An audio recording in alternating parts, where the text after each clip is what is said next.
Hey friends, this is Mandy from Chapel Forge. So today I'm working on some dehydrating stuff. I just pulled out lemon balm, which I'm working on jarring up. Some parsley. I have flowers in here. So we'll look through some of this stuff. We'll talk a little bit about this dehydrator I have that I absolutely love. I've had it for a couple years and I love it. And then we're gonna get some lemons and limes in there and we'll talk about what I use those for. All right, so I want to talk a little bit about the dehydrator that I have. So this is a Kosori dehydrator. I'll put a link to it in the notes or in the description. I got it on Amazon. Typically they run about $150. There's almost always a coupon, it seems. They're like $159. There's normally like a $10 or $15 coupon. So I have all the trays out of it right now because I am unloading the trays I just took out. So I love the hinge door. It's super easy. It's magnetic. You can't switch the door side, but this works for the space that I have it on. It's got a really nice digital readout, so you can do the temperature, you can do the time, you can start. It's really quiet, so if you listen, it's super quiet. It's really not loud at all. We run it like all through the night and whatever, and it's not disturbing at all. It's got the nice clear window so you can see what's going on. I know there's a lot of people that really like the Excalibur. My friend Missy has one, so I have experience with that one, and it's okay. I don't love it. It definitely holds more racks. Like I think hers holds 9, this holds 6. And it is a good bit bigger than this, but this was the space I had, which was primarily the reason that I bought it. With the Excalibur, you have the door that kind of goes on the front. You can't see in it.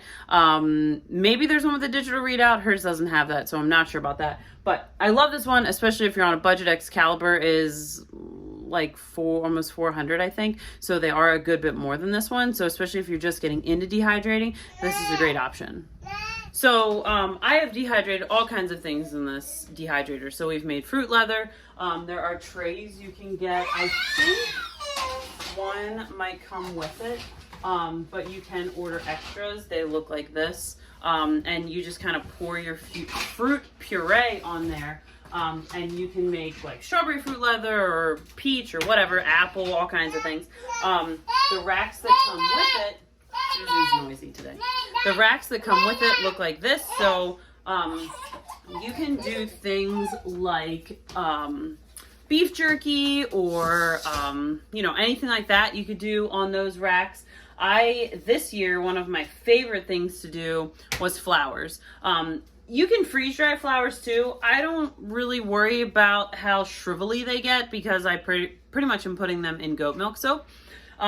So I have been dehydrating these and they just come out like, they're so pretty. Like when I put them, I'll put them in a jar and show you, but when you pull them out of the dehydrator, obviously they've changed their shape. They've gotten a little shriveled, but it's fine. A lot of what I did this year too was nasturtium leaves. So I grew nasturtium this year. This has like a peppery taste. So you can do a 50-50 mix with salt once this is dried. And you can make like a really nice like salt pepper seasoning. So that's a great way to use up your nasturtium leaves. I had planted nasturtium to keep the bugs off of my squash, which it did a great job of, but I had some other issue because like all my squash rotted, but that's a conversation for another day. So when we dehydrate things, I typically put them in jars. I got these really nice wooden lids for my birthday. They're super fun and they have a gasket. So I'm going to put my dehydrated stuff in these. And you can store your dried stuff in obviously any size jar or anything really that seals up. I mean, I guess you could even like if you don't have a ton of jars, you could even put it in a Ziploc.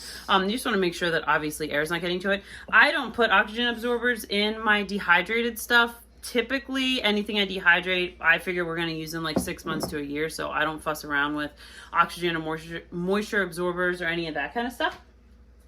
So I'm going to finish bottling, I don't know what the right word is, jarring up the things that I just pulled out of the dehydrator, and then I'll show you how I do lemons and limes. Primarily I use the lemons and limes for soap. I grind them up and put them in my goat milk soap, but you can also dehydrate them, keep them in a jar, and then add them to tea. You could really just put them on any dish if you wanted to like grind some up and add it to some kind of pasta, like if you wanted some kind of lemon, like drizzle type, something on top of it. Anything that you would need your lemon. All right, so I just want to show you how pretty, it might not show up as much on camera, but how pretty these flower jars are, and especially with the wooden lids. Loving this. So flowers, I use them for soap. All of these are edible though, so we could theoretically use them on salad or whatever. You can make teas out of them. There's all kinds of stuff you can do with this. I think in here I mostly have marigolds, cosmos, zinnias, and maybe a couple sunflowers. So any of those are edible. They have medicinal purposes. You can look into that if that's something you want to do. Or you can just put them in a jar for decoration because they're super pretty. All right, so I have all of my citrus cut up. So I have 5 trays. I have a 6th tray. I think I have some eucalyptus. I think I'll probably throw that on. So I'll show you what it looks like all loaded up. When you're cutting your citrus, you know, you want to try to get it thin-ish. Try to get them as close to the thickness as you can, but I wouldn't get super hyped up about it. Mine are never exact, and it's always fine.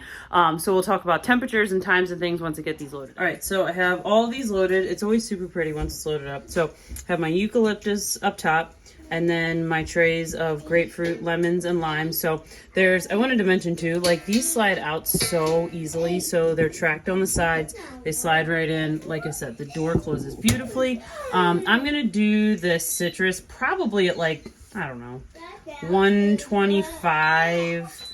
And it's gonna take a while. I mean, citrus is pretty hardy. So we're gonna do it at 24 hours. And I'll probably come in and check the eucalyptus before, because obviously it's a little bit more delicate. So I'll check that and pull that out. And like I said, these are all going to be for soap. So they will smell amazing when we make our goat milk tallow soap, you know, for Christmas and whatever. So when this comes out, I'll show you what it looks like. Hey guys, so I've had to restart this a few times. I've been having an ongoing ear issue, like chronic ear infections, and it's been really frustrating. So just a note that if life gets in the way of your dehydrating projects, you can just restart it and it'll be fine. You may start to lose a little bit of color, nutrients, or whatever, but like I said, we're using these for soap, so I'm not super concerned about it. Even if you're using it for food, I wouldn't get too worried if you have to restart it. So I did restart this a few times. So I just want to show you. So that's what we're going for. We're going for that really nice crunch. And they smell, oh my gosh, citrus is probably one of my favorite things to have in the dehydrator because it makes the house smell amazing. So, you know, we talked about in this video, we talked about dehydrating herbs, citrus, fruit leather, jerky. There's some really great books. I'll link them in the description that are like, there's ones just about jerky. There's ones about dehydrating. There's ones about recalculating how much water you need to add to properly rehydrate things. I don't get too anal about that. I just kind of like do it by look or taste or whatever.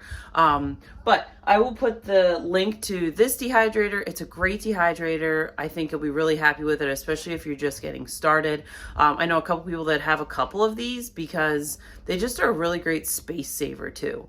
So even to have 2 next to each other really doesn't take up much space at all. So I hope you learned something about dehydrating. If you have questions, drop them in the comments and we'll see you next video.